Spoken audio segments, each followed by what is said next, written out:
So tonight I was thinking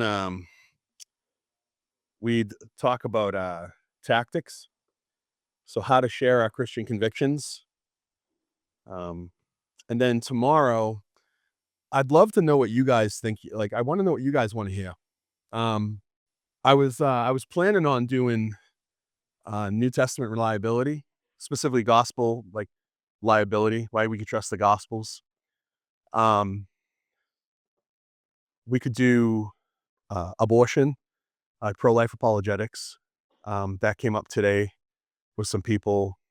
Um, what was the other one? There was another one. Resurrection would be in the New Testament stuff. The relativism stuff we could do too. Oh, but there was one more. Shoot. But I would love it if you guys would just think about kind of like what you guys want to hear. And I want to make sure I get as many resources as I can in your hands. I patched out those CADs last night, the solid ground CADs that we filled out. And I've decided, like, what I'm gonna do is anybody who gave me one of those, if I have your email on those, I'll just send you all the information from all the talks. So you'll get, like, manuscripts for everything because I manuscript all my stuff out. Um, so then you'll have it, and then you guys can use it however you want. Like, when you leave the mountain here, feel free to just take the material and turn it into your own, like, make a talk and present it to your young adult group, whatever it might be, small group, um, just so you have it is important. Tonight is going to be tactics, how to share your Christian convictions. And I'm telling you up front, you guys are going to think what I'm teaching is super simple and can't possibly work. I know it. When we leave here, you will have the tactic memorized and you'll be ready to go. And you're going to think this can't possibly work. But I know it does because this is how I go out and talk to people on the street all the time. And it's super duper simple. It's part of a larger book. There's a book my boss wrote. Greg Coker wrote this book called Tactics. I highly recommend reading it. If you has anybody read the book by any chance here? Oh, great. That's awesome. So I'll just pretend it's all my material. And you guys will be so impressed. No, he teaches a bunch of different tactics in the book. I highly recommend reading. In fact, I read this book, Tactics, when I was volunteering with the high school ministry at my big church where I used to be a pastor.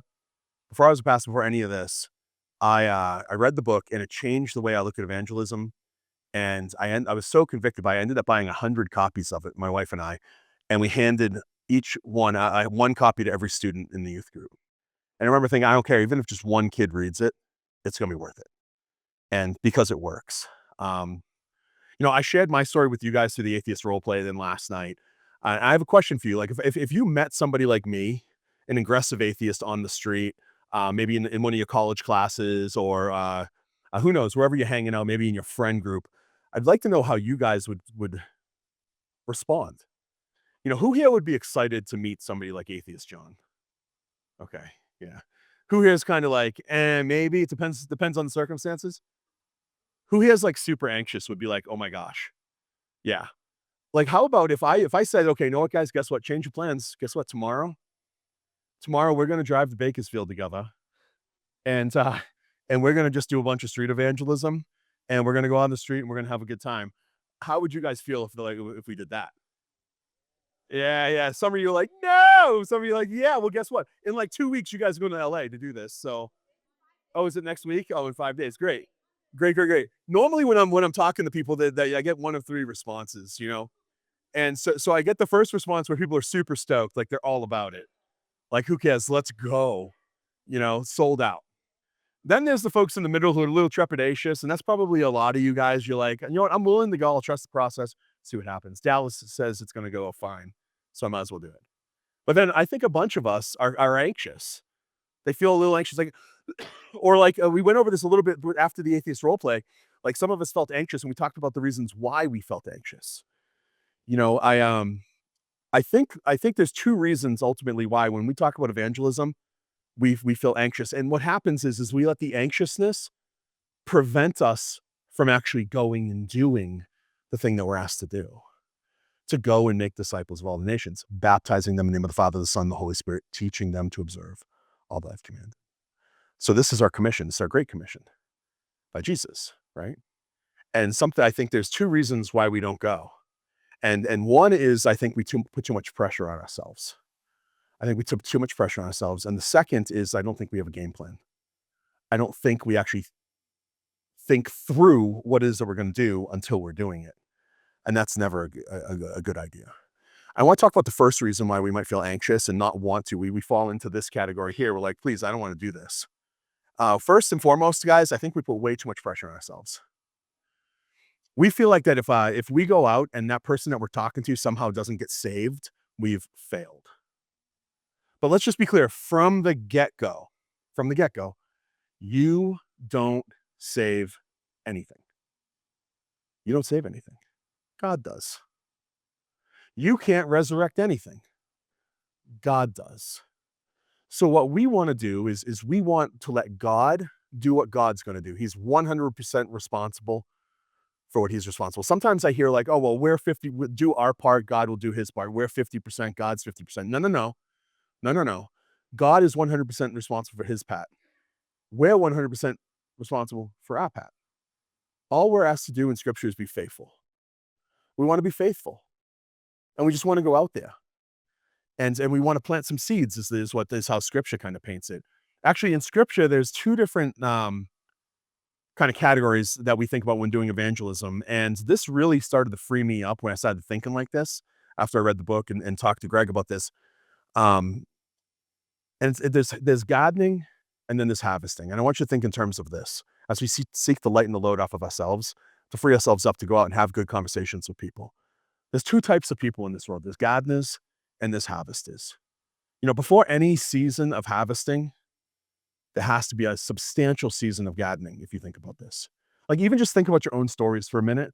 Like, at least in my story, right? I got asked by that girl, my wife, to that church, right?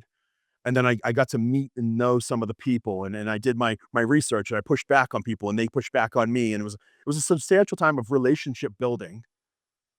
That's gardening. And then at a certain moment in time, the fruit was ripe for harvest. And when the fruit is ripe for harvest, it just falls off the tree. Does anybody have fruit trees at their house? You know this, right? When the fruit is ripe, it just falls off. You don't need to pull it. If you go out to the tree too early, you're like yanking on it, it doesn't come off. You end up ruining the tree and the fruit's not good. I think in most cases, most people are gardeners, not harvesters. Like I talk to people all the time and they think that they're failures because they've never led somebody to the Lord. Well, but that's not the point. Maybe we're just gardeners and we're responsible for our pat, which is do a little bit of gardening. Now, I know some people, I'm, excuse me, I'm really, really good friends with this guy, Nick Vujicic. He's a dude with no arms and legs, and he's an evangelist. He's amazing. Have you guys ever seen him? He's unreal. Okay, like unreal. And it's so annoying because I'll get in an elevator with him. I'll be with him at his office in Plano and Texas, and we'll get into the elevator together. And by the time we get to the third floor, he's led 3 people to the Lord. And I'm here with my parents. I can't even lead my mom to the Lord. I'm like, what a failure I am. Like, he's doing this. Well, he's a harvester, and we're gardeners. And what we don't know is in the background of these people's lives that he's led to the Lord, they probably have a bunch of things that are going on with substantial time with Christians. They're sowing seeds into their lives and they're considering and reconsidering. This isn't my concept, by the way. This is what Jesus says. So here is Jesus right out of John 4. And you guys know this passage. You probably read it 100 times, but I want you to notice a few things. Do you not say there are yet 4 months? Then comes the harvest. Behold, I say to you, lift up your eyes and look to the fields. They're white for the harvest. Already, listen to this. He who reaps is receiving wages and gathering fruit for eternal life, so that he who sows and he who reaps can rejoice what? Together. For in this case, the saying is true. One sows, the other what? That's right. He sent you to reap that for which you have not labored. Others have labored, and you've entered into their labor. So notice, like let's pull this out. Like, let's look at Jesus is saying here. He's saying that there's 2 groups of people. There's those who sow and those who reap. And so what he's saying is not everybody's a harvester. A lot of us are just gardeners. In fact, probably most of us are gardeners. Probably most of us are gardeners, and that's okay. That's totally fine, because it's because of the gardeners constantly being faithful gardening that the fruit eventually is ripe and is easy to pluck off. So notice, and here's the takeaway from John 4 that I want us to kind of walk away with. So there's two seasons, and then there's two kinds of workers, right? So there's the harvesters and the sowers, the gardeners. But there's one team. We're all on the same team. And there's one God, there's one Lord over the whole process. And God is sovereign, and God is in charge of salvation. And God makes sure that the people who are ready to be harvested are harvested. We just have to be faithful with what we're called to do. And keep in mind, it's one team. It's like this. Okay, so like sometimes we want the glory, right? We want to lead the people to the Lord, and it's super exciting. It's like really, really exciting when we get to. Has anybody led somebody to the Lord? Isn't it rad? It's like so rad. But in my life, it's fairly rare. For the amount of people I talk to, especially in my family. I mean, I talk to my family all the time. Now, say so for nearly 20 years, I've been talking to my mom about Jesus. In fact, in my house, we used to have what was called the Jesus chair, where it's so stupid. Like, we had this big comfy leather chair over in the corner that, like, I had in my mind that I was gonna steer people over to that chair. When you were sitting in that chair, you were getting Jesus. And eventually my family caught on to it. So they would, like, completely avoid the leather chair in the corner because they didn't wanna hear it anymore. Like, it was so silly of me, but this is a trigger for me to remember, "Okay, I'm gonna share the gospel here," and this is how I was. Now say after 20 years of sharing with my mom, say I'm driving out of here tomorrow afternoon, and we finally get into civilization again, we cell service again, and, say my mom calls, and I pick it up and I say, "Hey," and she's, like, overjoyed, and she's like, "John, you'll never guess what happens. I was in the supermarket today and I was trying to pick out the right, whatever watermelon. And the guy next to me, it turns out that he was a pastor and he shared the gospel with me and I prayed with him and I'm a Christian now." Is my response going to be like, "What? What was he doing in my garden? How dare he? You're in my garden. I'm supposed to harvest you." No, right? My response is like, "Oh my gosh, praise the Lord. Unbelievable. Like, you're now my mother, but now you're my sister too. This is crazy." Right? Because it's all one team. And what we have to do is we have to be content with what we've been given. Most of us, we're not harvesters. We're gardeners. So I want us to have something very simple. Take the pressure off of yourself, guys. Take the pressure off of yourself. God is going to save whom he saves, independent of you. All we have to do is be faithful to be willing to have conversations with people. And I want you guys our goal is super modest. At Stand the Reason, what we say is we just want to have conversations in order to put a stone in somebody's shoe. We're gonna put a stone in somebody. Now, have you guys ever had a stone in your shoe? Yeah. Do you know it's there? You feel it? Does it kill you? No, but it's super annoying, right? Until you get it out. So what I'm saying is what we want to be is a little bit annoying for Jesus in a good way. We want to, in our conversations with people, we want to give them something to think about in maybe a way that they've never thought about it before. So when they walk away, they kind of feel our impact just like a stone in the shoe. Does this make sense? Are you guys picking up what I'm throwing down? Yeah, you guys are super quiet tonight. Oh my gosh. Are we sleepy? Are we sleepy? Yeah. Right on. Yeah. So what I want to do, so this is that's like the for one of the first reasons, because I think we put too much pressure on ourselves. All we want to do is put stones in people's shoes. And that's why. The first is that we sometimes avoid evangelism is because we put too much pressure on ourselves. The second reason why we avoid evangelism is because oftentimes we go in without a game plan. Now, what I'd like to do is I'd like to talk to you about giving you a game plan that when you get into a conversation with somebody that you can rely on and you can actually succeed in the conversation, no matter how much the other person knows, how little you know, how aggressive the person you're talking to is, no matter the situation, I want to teach you a way that you can be in control of the conversation. We're going to do this what time am I supposed to be done here? Do you guys know? 10 o'clock? Great. Super. Broom ball's 10? Nice. So we need a plan. So I'm just gonna spend the next, I don't know, I'll try to go 40 minutes, not even, and then we'll do Q&A maybe. Is that okay with you guys? Okay. Um, so I want to teach you a game plan that's going to allow you to converse with confidence no matter what situation you're in. And I'm telling you, you're gonna think it's too simple and it's not gonna work. And it all starts right here with Paul in Colossians. Notice what Paul says. He says, "Conduct yourself with wisdom towards the outsider." He's saying, be smart. Be smart. See, there is a God in heaven. Making the most of every opportunity. Let your speech always be with grace, seasoned as with it were with what? Salt. So he's saying be nice, but now he's saying be smart, but he's also now saying be nice. And then this is a third part, then this is key, so that you will know how you should respond to each person.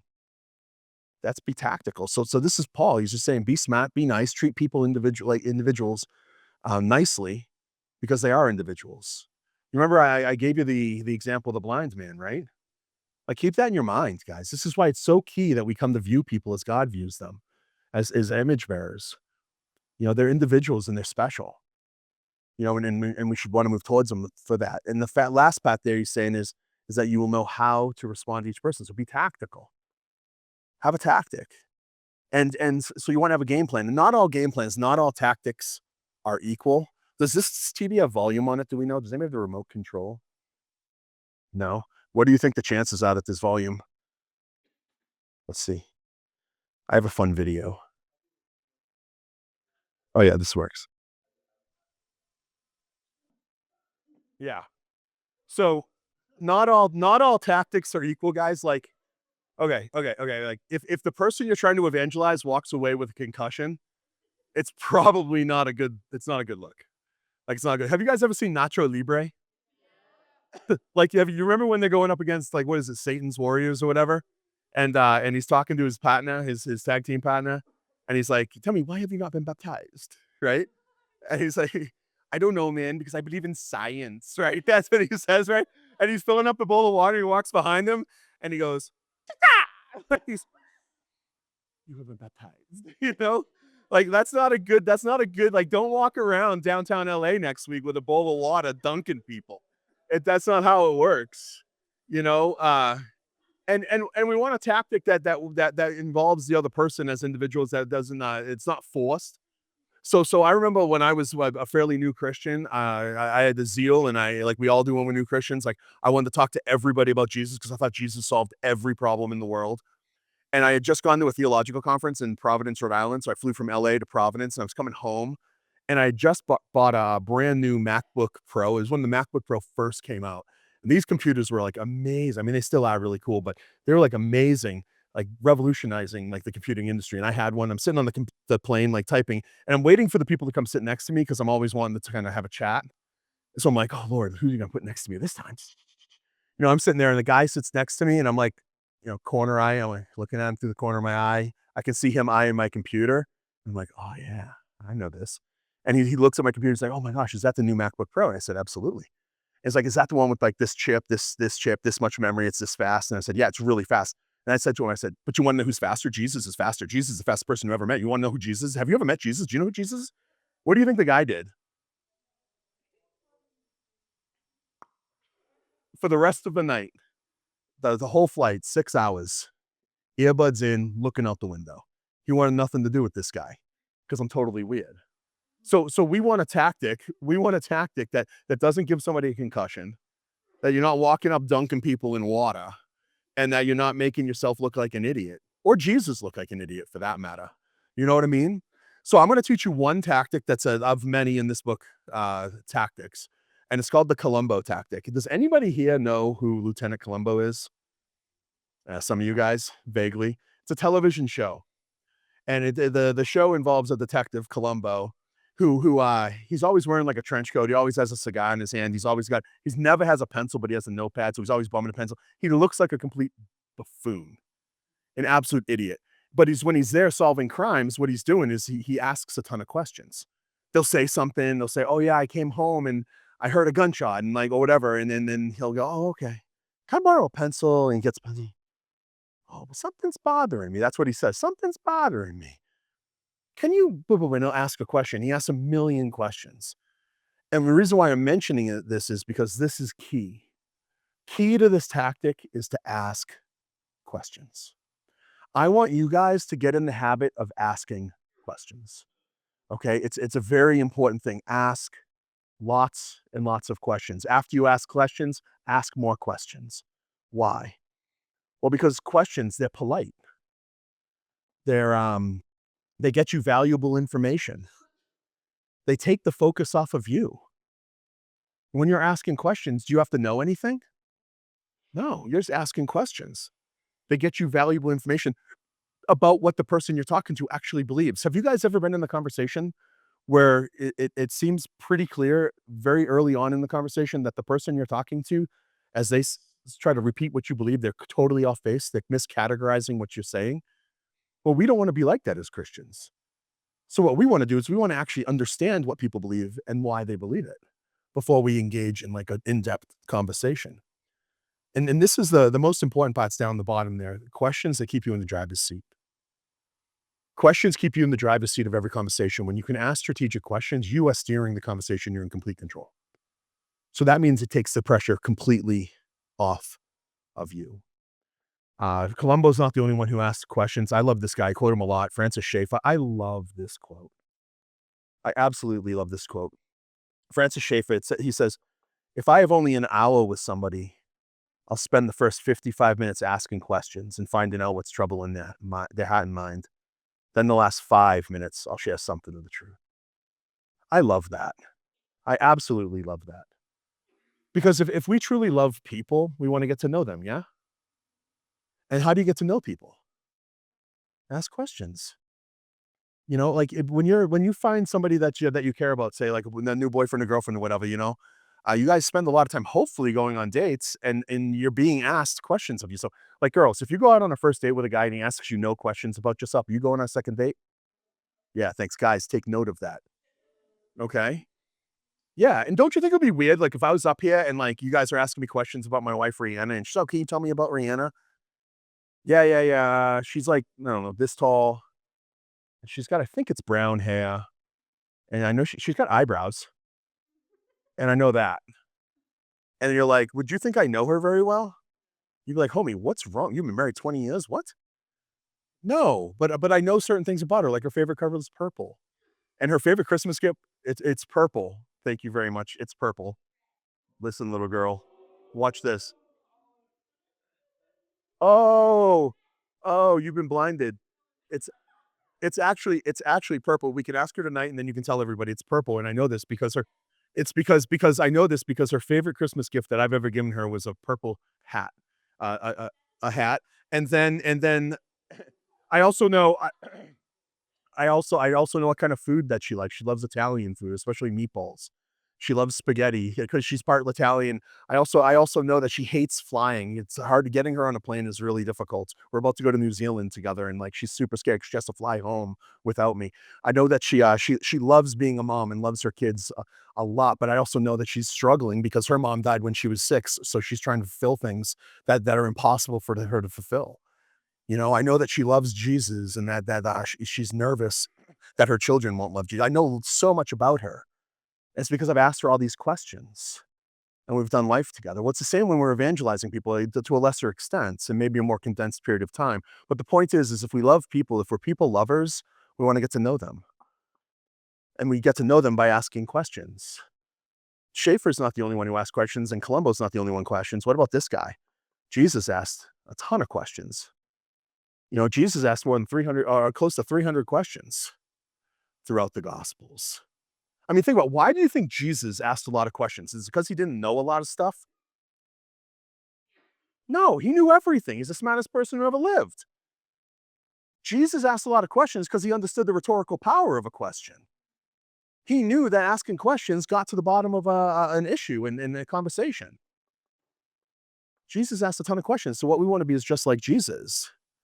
We want to be just like Jesus. And let me give you guys another tip also. Like if you're going to engage people, be genuinely interested in the person. Like if you don't want to have like this is just man, this is just a truth. Like if you don't want to have a conversation with somebody, that's okay. Don't have a conversation with them though. And if you do want to have a conversation with them, make sure you're present and genuinely interested. And that means when you're asking questions, wait for a response. Don't just sit there waiting to ask another question or waiting to make a statement. Go into it like they're human beings made in the image of God and valuable, and see how that shifts your evangelism. So we're going to talk about 3 uses. Well, there are 3 uses of Columbo. We're We're not going to get to the third. We'll see if we have, maybe we'll get to the, we're going to do two. To the first two uses of Columbo. Um, and I think that this is enough to get you guys started and to be out on the streets of LA. You guys, if you guys use this, just watch. I know it. I know it's going to work. So the first step in Columbo has to do with gathering information. And then how do you gather information? By asking questions. That's right. It's super simple. See, and a question, guys, it can be like a casual conversation starter. It can be, it can help you know how to proceed in a conversation. And questions also, when you're asking, they buy you valuable time. They let you think about stuff, and they also let the person you're talking to think about stuff. And actually, the first step in critical thinking for those of you who are homeschooled, like you guys might know this, but the first step in critical thinking is to clarify the claim. We talked about this yesterday or the day before. I can't remember, but there's two parts to not every argument, right? There's the claim and then there's the evidence. So we're talking about the first part, the claim right now. We want people to clarify the claim. So when they say something that you might not understand or you think maybe they don't understand, all I want you to do is ask a question. And this is the simple question. What do you mean by that? What do you mean by that is the first of two questions that we're going to go over tonight. What do you mean by that? What's the first question? What's the first question? What do you mean by that? Do you guys think you can remember that question? Absolutely. And just like, let's think about this question, right? It doesn't have to be what do you mean by that exactly. It could be, I'd like to know more about your thoughts on this or that, or could you define this term for me or whatnot? And notice that this is a clarifying question, and when you deliver it in a mild and attractive manner, it's going to elicit a great response. This is a question that tells you what a person believes. It tells you what a person believes. And the reason why you're asking is because you don't want to misunderstand what somebody's saying. So often, I think what happens is we just jump into a conversation when somebody makes a statement, and we don't actually take the time to clarify what that person means by what they're saying, and we end up having a conversation about something that's not even what that person meant. So instead of doing that, ask a clarifying question. What do you mean by that? So what's the question? What do you mean by that? Let's look at some examples. It's literally this simple, guys. Let's look at some examples here. Okay, so say you have somebody comes up to you and says, "Hey, there is no God." What's a question you could ask? What do you mean by God? What do you mean by that? What do you mean by God? Yeah, this is a real. Do you think when you're having a conversation about God, it's important to understand what the other person thinks about God? Absolutely. So instead of just diving into an apologetic, like the Kalam cosmological argument for the existence of God or the moral argument, teleological argument, instead of diving deep into one of these things, asking the question, what do you mean about God? Because say the guy responds to you, well, I can't believe in this, like, evil, bad sky daddy that's waiting for you to mess up so I can fire lightning bolts at you. Okay. I don't believe in that God either. Super. Like, we don't believe in the same false God. Fantastic. But it's important to understand what somebody means by God. Or say somebody says this, I'm an atheist. What's a question you could ask? Yeah, you guys are so good. Yeah, what do you mean by atheist? Because not all atheists are the same. I mean, yeah, sure, you have the hard atheist who's like what I was, that believed in that everything was in the material realm, that there is definitely no God. But you also have soft materialists and atheists who leave room in their worldview for the existence of a soul, possibly, or an immaterial aspect. Like, do you think it's important to understand what a person means when they use the word atheist? And keep in mind, guys, oftentimes when you ask this type of word, this type of question, they might not know. They might not have any idea what they mean by the word they use. How about this? Everything's relative. What's a question you can ask? Yeah, what do you mean by that? What do you mean by relative? How about this one? Is the statement that everything's relative relative? You see what just happened? Because this is an objective claim, but it commits suicide. It's disproving the very thing that they're trying to say. But just ask. I taught on tactics at a church or a conference, Desert Apologetics. I'll be there in 2 weeks doing it again. So this was last year, and it's in the desert. What's Palm Springs? It's in Palm Springs every year. And in downtown, does anybody live near Palm Springs? Yeah, you live on the other side of that mountain, right? Palm Springs has a really cool downtown area, and at least when I was there, they shut down that downtown area like on a Friday night, and it's like a street fair. It's unbelievable. It's so cool. Like all these tents get popped up, and they have like people cooking food, and they sell knickknacks or whatever. And like, and if you guys have been in if you guys have ever been to Palm Springs, the place is thoroughly pagan. I mean, it's insane. Like what happens in Palm Springs is nuts. And but like you go to all these different tents and all these people different believe different things. And so I was just out doing what you guys are gonna be doing next week. I had a survey, a moral survey printed out, and I was leading a bunch of people that just wanted to learn how to do what we do. And so I'm asking questions of people. And it's really funny. I was talking to a woman who says this to me. We're talking, she was Wiccan, and she's like, well, everything's relative. And literally, this is crazy. I asked her a question. I said, well, what do you mean everything's relative? And this is her response. She looked at me, squinted her eyes, and then just like walked away, you know? Because here's the deal. Oftentimes when you ask this, guys, expect the person that you're talking to not know what they mean. I'd say 80 to 90% of the time, they have no idea. I'd say they have absolutely no idea. This is another one I get sometimes, you're intolerant. What's a question you could ask? How am I intolerant? What do you mean by intolerant? What do you mean by intolerant? How am I intolerant? Am I intolerant because I think I'm right? Do you think you're right? Are we both intolerant? You see what I'm saying? Or what do you mean by intolerant? Because what happens is that this is called the tolerance trick, right? Tolerance has been redefined in our culture. Right? We discussed this morning. In order to tolerate somebody, it's been understood now culturally that we have to agree, not just agree, but we have to affirm. We have to affirm that person in their behavior and in their views. That's not tolerance. Tolerance, by definition, means you're putting up with something with which you disagree. You don't tolerate things you agree with. You agree with them, and that's important. And also notice, and this is just a free piece of advice. Notice what this person's doing here. This is actually a logical fallacy called an ad hominem, right? Against the man. They're just attacking you. They're just attacking you. So when somebody calls you intolerant, you could just look at them and be like, "Oh, yeah, you're ugly, and your mother knows it." Now we don't do that because we're nice and Christians. Yeah, because WWJD, man. Yeah, no, we don't want to respond like that in kind, but we can point out the fact, well, all you've done is really call me a name. I mean, I've said this to people who've done this to me. They'll say, "Oh yeah, you're intolerant." Well, maybe I am, but that's not anything to do with the claim of what we're talking about. This often happens in the context of the abortion discussion because I'll just get called a name. "Oh yeah, you're a bigot." Well, okay, maybe, but can we talk about whether or not the preborn are living human beings or not? Because that's what the conversation's about, not my bigotry. You see what I'm doing? You see what you're doing? You're sidestepping the ad hominem or the logical fallacy.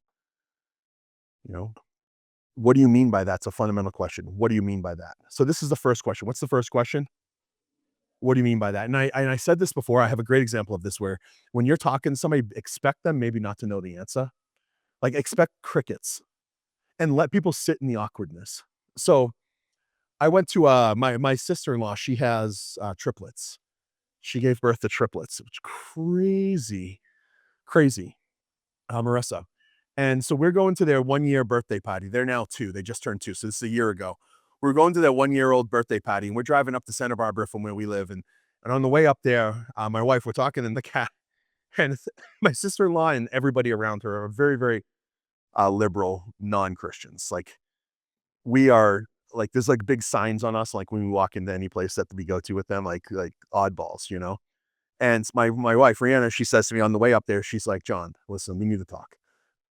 No conversations about religion and politics today, okay? I just want to have a good time. I don't want to spoil this birthday party. Nobody needs to get upset." There's no problem, babe. I got this. I have self-control. So we go to the patty and we get there and everybody goes in except for me. We bought the triplets like these little things that they can sit in and scoot around, walkers. So I'm putting the wheels on the walkers and building them and so I can bring them into the house so they can use them. And as I'm doing that, my sister-in-law's ex-husband walks out. His name's John. Really nice guy. I like him just fine. He walks out and, "Hey, what's up, John? It's been a while." That's how I respond. You want to know what he says to me? This is how he greets me. "Donald Trump is a fascist." And I'm like, good to see you too. Okay. Thanks, man. Like, whatever, dude. Like, and I'm like, okay, I can't. I'm like looking for my wife in the bushes, like seeing if she set me up. I'm like, no, okay, no, that's maybe John, that's cool. And hey, can you carry one of these in for me? And come into the patio, like maybe an hour later, I'm getting some lunch, like some sandwiches, and he comes over and John's behind me. He says, "Hey, did you know Elon Musk is a fascist?" Okay, John, fantastic. Can you pass the mayo? Like whatever, dude. Like I'm doing the best I can here. This is like a true test. Like the Lord is testing me. And then we're finally out by the pool, and the patio's like winding down. And I had already told Rihanna that like this I was being tested, and she laughed at it. And then we're sitting out by the pool. The patio's kind of winding down, and John comes and sit next to me. And by this time, he's probably 4 or 5 glasses of wine deep, and which makes the conversation even more engaging for me. I love this. Like I'll talk like whatever, like that's cool, dude. Like so he comes and sits down next to me, and he looks at me, and now in a louder, more aggressive tone. Elon Musk and Donald Trump, they're fascists. And then I look and I see Rihanna over there and she hears it this time and she's just like smiling at me. And then she gives me like a nod, like, it's okay. Like, you can go now. I'm like, oh, freedom. The chains have fallen off, like the muzzle has been removed. You know what I mean? And I'm so proud of myself because I resisted. And then what do you think I said to John? What do you mean by fascist? And that's what I was just waiting for. Like, that's all I wanted to say to him. Ask him one simple question. What do you mean by fascist? And this is what he says to me. Well, you know. And I looked at him and said, yes, John, I know, but I'm wondering if you know what you mean by fascist. So then he, out of his pocket, like he tries to do the Google trick, pull his phone out. I was like, I took the phone away from him. I was like, John, Google can't save you. You need to tell me what you mean by fascist. And this is what I said to him, because I think if you use a word like fascist against somebody, you should know what the word means.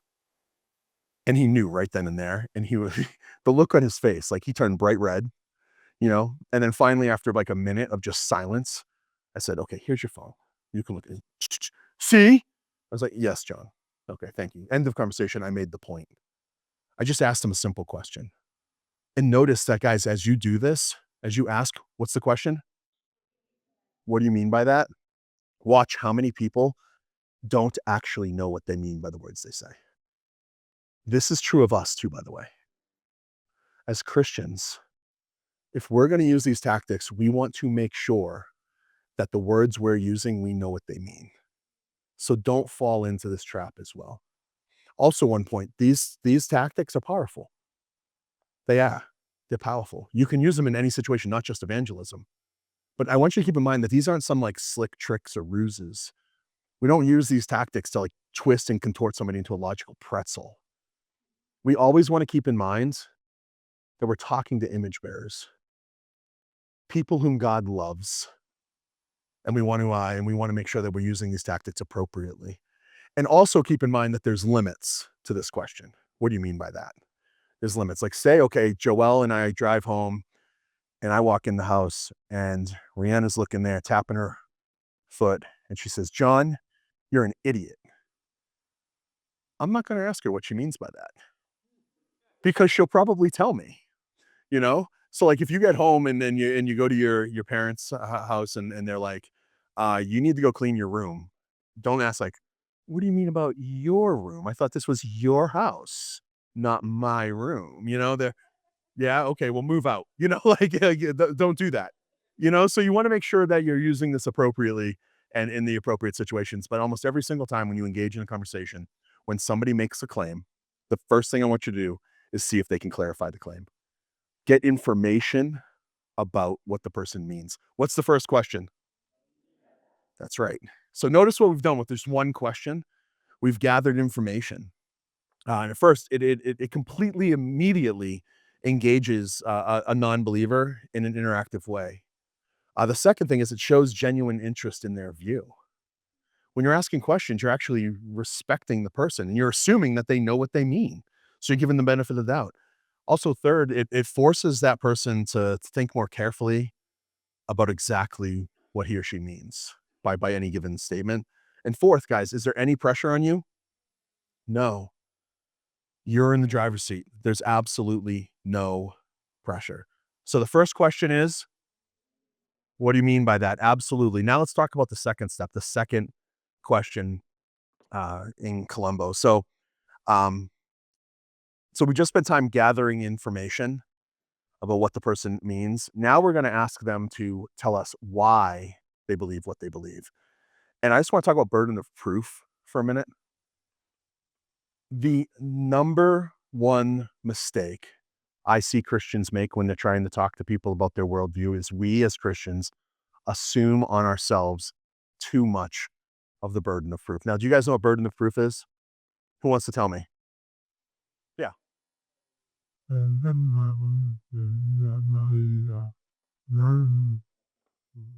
Sure. Well, that's a standard of proof.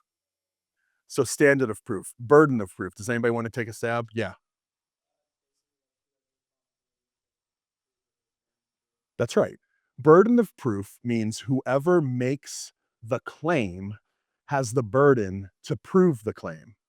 When you're talking to somebody who makes the claim, once they clarify the claim and they can clarify the claim, now they have the obligation to give you evidence as to why you should believe the claim, right? This is the evidence portion. As Christians, what happens is what I think is we skip this step and we allow the burden of proof to flip onto us. So you go up to somebody and they say, there is no God.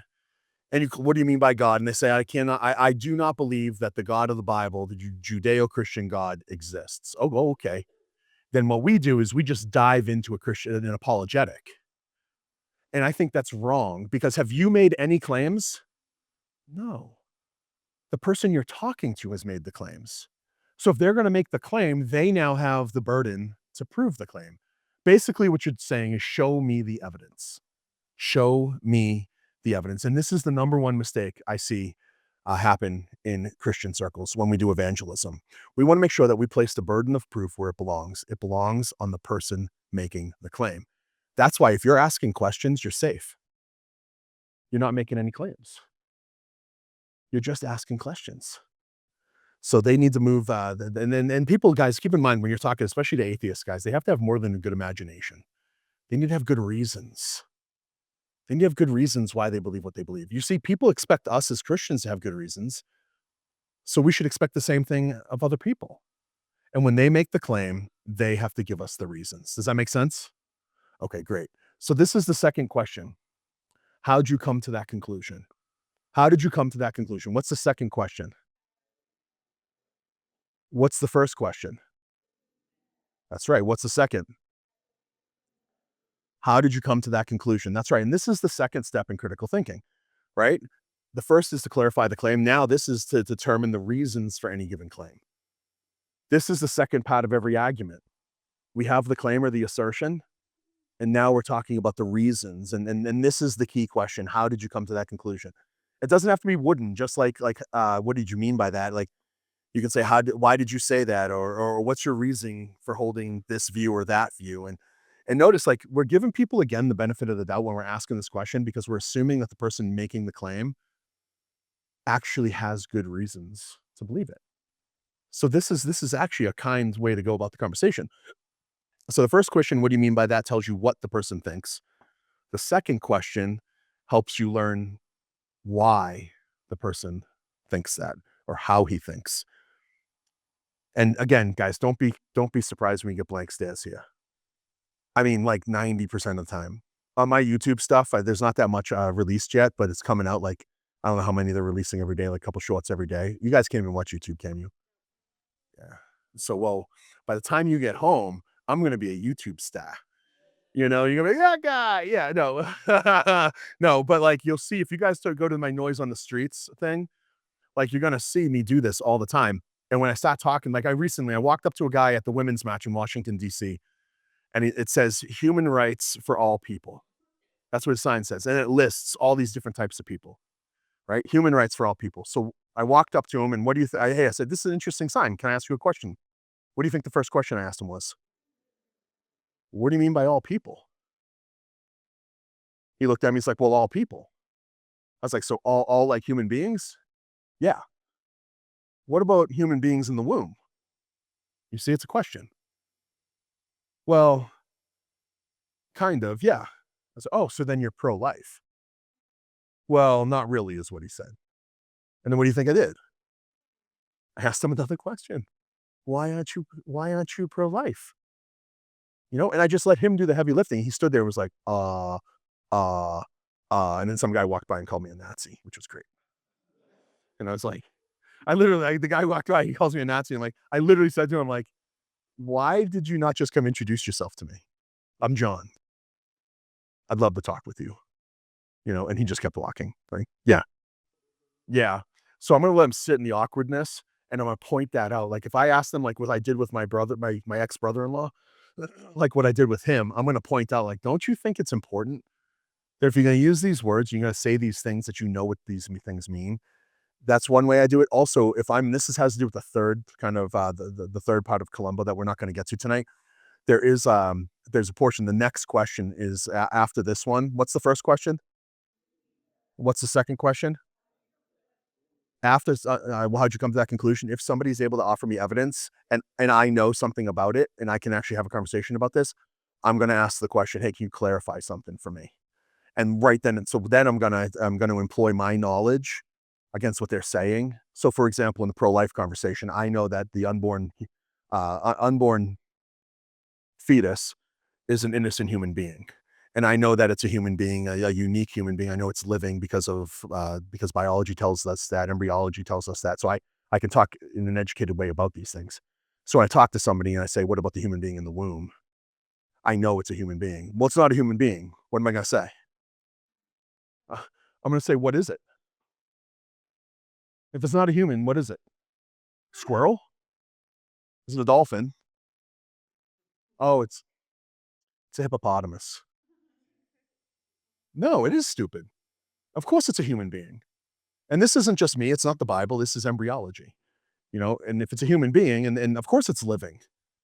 What do you mean it's not a living human being? It's living. Of course the problem is that it's living because it's growing. If it wasn't living, it wouldn't be a problem, right? So I mean, I don't understand. It's a living human being.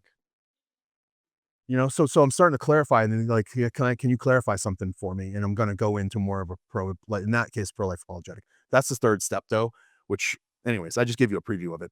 So what's this question? That's right. The second question is how'd you come to that conclusion? Notice what we're doing is we're making the person with the claim defend their position. And then it shows what they believe and why they believe it. That's really important. It's really, really important. And again, don't be surprised if it's like Simon and Garfunkel, there's just crickets, sounds of silence. So, okay, a couple examples here. I love AI. These are all my AI images. Aren't they great? It's it's so cool. I love it. I don't know. You know it's AI when you start counting the fingers. Like some of my watch, you say some of them have like 8 fingers. It's great. Uh, Not anymore though. This is old. This is like, I don't know, almost a year old. Okay, so we live in a multiverse. God didn't create it. What's the question you'd ask? Okay, wait, what do you mean by multiverse? Sure. So that's the first question. What's the second question? How'd you come to that conclusion? The first question, what did you mean by that? Sure. What do you mean by multiverse? Maybe they can, oh, there's a multiple of universes out there. They know what they mean by that. The next question is now show me the evidence for that. So you could say, hey, instead of just a wooden, how'd you come to that conclusion? You could say, hey, do you have any evidence for a multiverse? And if you ask that question, what do you think they're going to say? No. Why do you think they're going to say no? Because there is no evidence. There's no evidence for multiverse. There's none. You know, um, None. So they're going to be silent. Or this one we went over the other day. The Bible's full of contradictions. What's a question you can ask? Yeah. How'd you come to that conclusion? Show me. Show me. Can they show you? Why? Because there aren't any. We can be confident in this, guys. Also, keep in mind, like, if you're just honest with yourself about the people you've had these conversations with, like, let's just be honest. They haven't read the Bible. Most Christians haven't read the Bible. So why would we expect atheists or agnostics to have read the? Of course, they haven't read the Bible. They get these things because what they do is they watch Alex O'Connor and they don't even watch the full debate. They watch 45-second clips of him and they just regurgitate what he says. We do the same thing, by the way. So as Christians, we want to make sure that if we're making claims, we can not only say what they mean, but we actually have good reasons to believe them. Make sense? Good. This one, I don't know if I can't remember if we talked about this already. All religions are the same. What's a question you can ask? How'd you come to that conclusion? We're talking about the second level now. You can ask them, what do you mean by that? And they'll be like, well, all religions teach the same exact stuff. They all teach to love one another. They all teach about an afterlife. They all have God involved. And then you can ask, well, how have you come to the conclusion that, like, what has made you think all religions mean the same thing or teach the same thing? And listen to what they say. This is where that third step can come in handy too. Can you clarify something for me? This is what I would say. Can you clarify something for me? Okay, all religions teach the same thing. Well, let's just take the major three monotheistic religions. We have Islam, Judaism, and Christianity. And then each system touches on the same person of Jesus of Nazareth, the most influential person who's ever lived. They each have teaching about who Jesus is, a belief. Islam, who do they believe Jesus is? One of the greatest prophets, right? Do they believe he died on the cross? No. So was he buried? Did he raise again? No. Judaism, who the Jews say Jesus is? Heretic, false prophet. Blasphemy is what they said, the Pharisees, right? The Sadducees, when they were trying him the night before they crucified him. Did he die on a cross? Did he raise again? No. Who do Christians say Jesus is? Son of God, come to man to forgive them of their sins. Was he crucified? Was he buried? Did he raise again? Yes. So all three of monotheistic religions can't all be right in regards to Jesus at the same time. So clearly they don't all teach the same thing. Does that make sense? It's demonstrably false. Religious pluralism is a joke. So you could ask, what makes you think that way? All religions are the same. Well, what makes you think that? You know, because some religions teach that you go to heaven or hell. Some that you just get annihilated. Some religions teach that you're reincarnated. You can't be put in heaven, hell, annihilated, and reincarnated all at the same time. You know, it's absurd. It's absurd. Now, you guys got to be careful of what's called the professor's ploy. And I alluded to this a little earlier. And we learned this lesson in the atheist role play. The person with the mic wins. The person who has the authority in the room is going to win. And you need to be careful because what happens is when somebody has authority, it's really easy for them to reverse the burden of proof. So when I was in Germany teaching apologetics, I did it at an English learning camp called Sprach Camp. Actually, Jen Smith turned me on to Sprach Camp. She taught there the year before I did. And it's a really great place to be. All these German students come, high schoolers, young adults, and they bring in a bunch of American students to teach, like college students usually. And they brought me in to teach apologetics and basically preach the gospel. It's fantastic. And when I was there, I made really good friends with this young lady. Her name was Gina. She's going into her sophomore year in college. So she was probably about your age. Gina was rad. She reminded me of a little sister. She's amazing, like a go-getter. She was a philosophy major at Cal Poly Pomona. And so she's at Cal Poly Pomona, entering her second year of philosophy. She's taking her philosophy 201 class, and it's a big class, a couple hundred kids, students. And the professor on the Thursday, this is like straight out of a movie, guys. This is real life. She's in class. The professor walks in and he says to her, or all of them, could all the Christians please stand up? Gina proudly stands up along with, I don't know, maybe a dozen or so other people, she said. The professor says next, it's my goal at the end of the semester when I ask Christians to stand in my class, no one rises. The text that he assigned during this course was Richard Dawkins' Virus of the Mind. Richard Dawkins is a brilliant biologist, atheist. We do not share the same worldview. He's a horrible philosopher. This text, it was a short article, maybe, I don't even know, maybe 50 pages. has no meaning being, there's no place for it in a philosophy class. This professor had an agenda. And so Gina was super concerned. So she texted me or emailed me, I forget. And through email or texting and a couple phone calls and Zooms, well, before Zoom, it was Skype. We chatted and she said, "Hey, I need some help. How am I going to navigate this?" I taught her these tactics that she could use in class without having to show the professor her hand, without giving up burden of proof, right? So Gina's there and she's doing her thing. And one day the professor comes in and he starts talking bad about the Bible. You cannot trust the Bible. It's a bunch of myth, fairy tales. And Gina just raises her hand. And what do you think she asks? She says, "Well, what do you mean it's a bunch of myths?" Well, it's clear that these early stories are simple rehashings of ancient myths in the Far East, and like Dionysus and all of these things. And then what's the next question Gina asked? How'd you come to that conclusion? And now this is the professor's ploy. The professor says, "Ah, Gina, I forgot. You were one of those Christians that stood up. So perhaps what you'd like to do is come down here. I'll lend you the microphone. I'll give you the maca, and you can show all of us why your book is the number one and only holy book." You see what he did? He deflected. And I'm so proud of Gina. This was her response. She said, "Forgive me, Professor, but actually, I'm not claiming anything right now. I've made no claims. As our professor, I was just hoping that you could actually give us some evidence for the things that you believe." And do you see the position that put the professor in? Was she rude?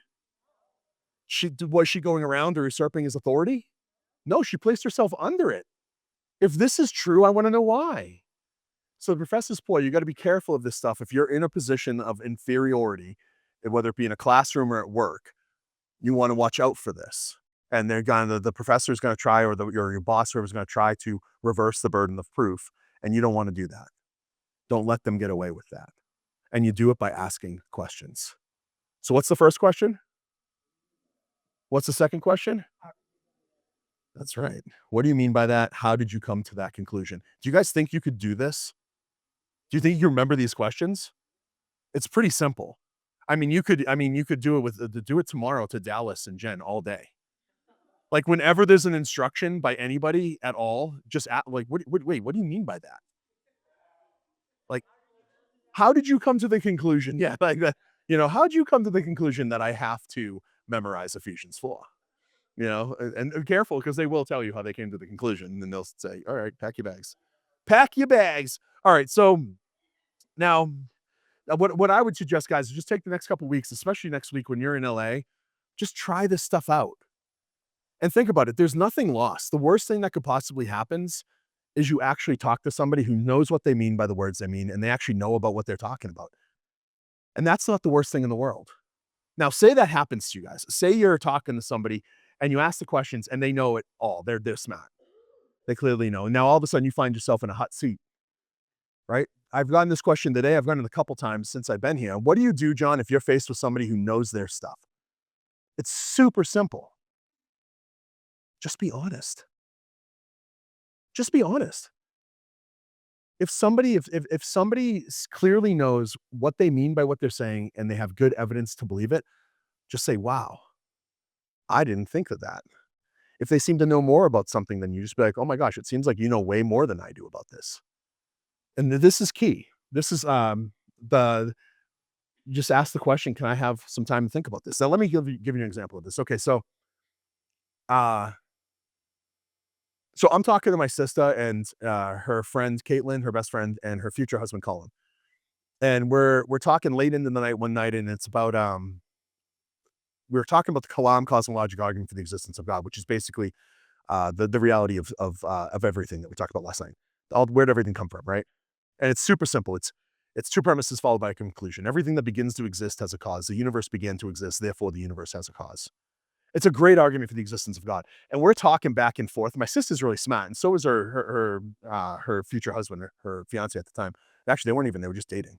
And her friend. They're all really smart people, and we're debating back and forth. And I'm like, guys, I'm crushing it. Like I am like totally in charge of this conversation. Like I'm feeling so good. Like I'm like, oh, this is amazing. I'm waiting for them to like repent and accept Jesus. Like I'm just like on fire. Have you guys ever had that moment like where you're like, you just feel like so in tune with the spirit and everything seems to be going right? It doesn't happen that often for me, but when it does happen, it feels so good. And this was one of those moments. And my sister, she actually paused the conversation. She said, "Hey, John, can I invite a friend into this conversation? He's an atheist and he likes talking about this stuff. Would that be cool?" And I was like, "Absolutely. I'll spank another atheist. Let's do this. It's atheist spanking night. Come on over, free spanks."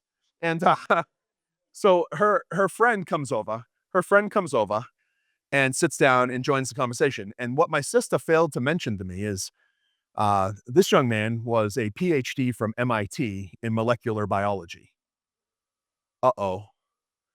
Like, I have a master's in Christian apologetics from Biola. You know what I mean? This guy's at MIT. He's now a tenured professor at University of Tennessee. Like, right away, I realized I was in so far over my head. I mean, like, right away. Now, I could sit there and try to lie my way through it, but that's not what we wanna do. We never wanna lie. We just wanna tell the truth. So what did I do? I sat down. Once I realized I was out of my league, this is literally what I said. I said, "Dude, I'm so glad you came over. You clearly know so much more about this than me, and I'm learning a ton. You're beating me up." I said, "Hey, do you think maybe we could just pause for a second? I can go get a pencil and a pad of paper, and you can continue to beat me up, but just do it thoroughly, methodically, and slowly while I take some notes, and then I can get back to you?" And what do you think he said? He said, "Absolutely. I smash Christians for fun. This is great." So I went, I got a pad of paper, we slowed it down, we talked for about 2, 3 hours. And notice what's happened here, guys. One, was there any pressure on me? No. The pressure's all on him because all I did is sat there and as he's talking, I just asked what? Questions. I just kept when I didn't understand the term he used, I asked what? What's that mean? What do you mean by that? You know, if something sounded spurious that I like what like I don't think there was evidence for, I asked the second question. How'd you come to that conclusion? What's evidence why I should believe that? And I took tons of notes. Notice, I didn't look like an idiot. There was no pressure on me, but also I got a free education. I did. I got a really good education. I learned more that night than I had reading probably 4 or 5 books on evolution that I've read in the past, you know? And not only that, but I made a friend. I now am still friends with this guy. 10 years later, I'm still friends with him. Oh, yeah. So, but now when I have a question about evolution, do you think I go read a textbook? No, I make a phone call. And I sit on the phone for a half hour with somebody and he explains it to me like I'm an idiot. And it's great because then I take notes and then I look into it. Now make sure if you say, "Hey, can I get back to you?" Make sure you follow up. But this is how you get out of a hot seat. This is why when I'm out there, I'm never nervous because all I'm doing is asking questions. I'm not having to do anything really. I'm literally just having a conversation with somebody, asking them what they mean and why they believe what they believe and why they believe it. It's super simple, you know. And if you guys do it, I swear it works. And let me just say this too, as you're out there, guys. I understand the pressure to get to the gospel. I don't feel pressure to get to gospel in every single situation. I go back to my airplane example from the beginning. You know, sometimes the gospel just doesn't fit in the conversation, and that's okay because I'm trusting the process, right? If you remember at the beginning, one of the reasons is we put too much pressure on ourselves. I'm just trying to do some gardening. That's it. If I feel like the fruit is ripe, if I feel like maybe this time is now, then I'm going to present the gospel and I'm going to see if I can harvest some fruit. And sometimes it happens. One time I was on an airplane. I'm on an airplane a lot, but one time I was on an airplane. It was really funny. It was a long flight. I forget from where. And guys, I was so tired and I was in a terrible mood. And I just wanted to get home and hug my wife. And that's it. And I remember sitting down and I was in the window seat. Normally I like the aisle, but I was in the window seat. And I was not looking forward to being like crammed in, you know, and I sat down. So I was like, you know what? I need to get out of this funk. I'm sitting down waiting for the plane to take off. So I break out my Bible and I'm reading my Bible, just the word of God, right? It washes us. So I'm reading my Bible. And then as people are getting on the plane, nobody's sitting in the 2 seats next to me. Have you guys ever had that experience? And you're like, "Oh Lord, please, empty row, please empty row, please empty row, please empty row." And then nobody is coming on. And then they're about to shut the doors and I'm about to celebrate. And then through the door came this guy. "Hold on. I'm here. I'm here." I'm like, You gotta be kidding me.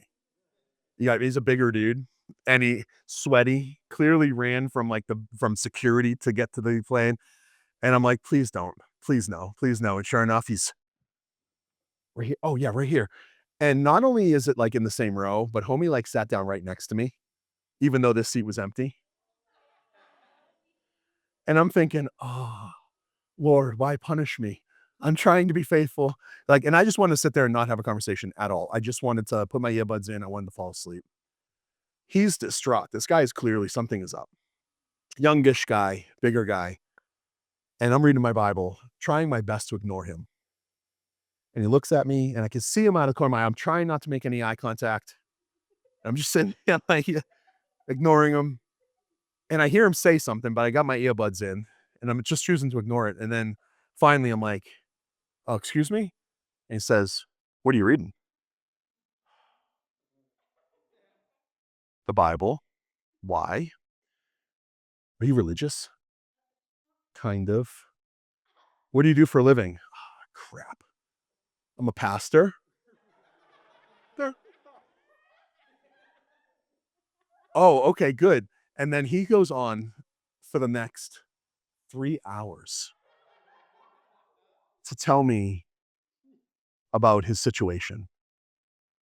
That he was in a relationship with a woman and they have a kid together, and he got drunk the night before, and he did some things that he ought not, and his girlfriend that has the kid together kicked him out of the house, and he's got no place to go, and he's totally distraught because he loves this woman and he loves his daughter, and he's like, this man is totally, totally distraught in a really, really dark place, and I'm still hard-hearted when I'm talking to him until this moment when he asks me, "Do you think I could know who Jesus is?" And I'm just thinking to myself, "You've got to be kidding me, God." Here I am, Mr. Evangelism. And for one of the very rare times, I don't want to have a conversation with anybody. And now what you're going to do is you're going to put somebody next to me that's just white for the harvest. And he just drops him into the basket. And I still was hard hearted because I felt the Holy Spirit telling me to give him my Bible. No, no, this is my Bible. I don't give this thing away. So I gave him a website instead, which is like, I feel real bad about still, but I couldn't give this up. This is like my Bible. Like, it has all my notes and stuff in it. But we got to pray together. And even in my hardness in that moment, God worked. And the point is guys, like, God is going to bring the people to you that he wants to save. And he's going to bring people to you that he's going to save later. All we need to do is remain faithful. We got to be faithful and make the goal just to put a stone in somebody's shoe, do a little bit of gardening. And when the harvest is ripe, it's ripe. And the fruit will just fall off. It's a crazy adventure, this Christian life, guys. And when we're faithful and partner with God in it, it's amazing what happens, even in moments where you want nothing to do with the mission. I wanted nothing to do with the mission that day, but God still was faithful because he's always faithful. So the next couple of days, what's the first question you're going to be asking? What's the second question? That's right. And with that, guys, I think that you guys have a game plan to go out and start conversations with anybody without having to feel the angst or the pressure of proving anything. Do you think you can do that? Awesome, guys. What time am I supposed to be done? Guys, if you're wrestling with the existence of God right now, all I'm saying is it's 7:58. God exists. This is a miracle. A miracle has happened in your presence. So now when you're in the streets of LA and somebody asks you why you believe in God, you can say, because John ended on time. And they'll never know. Let me pray for us. Well, let's pray. Father in heaven, I'm so grateful for each and every person here, Lord. I pray that you touch them in amazing ways.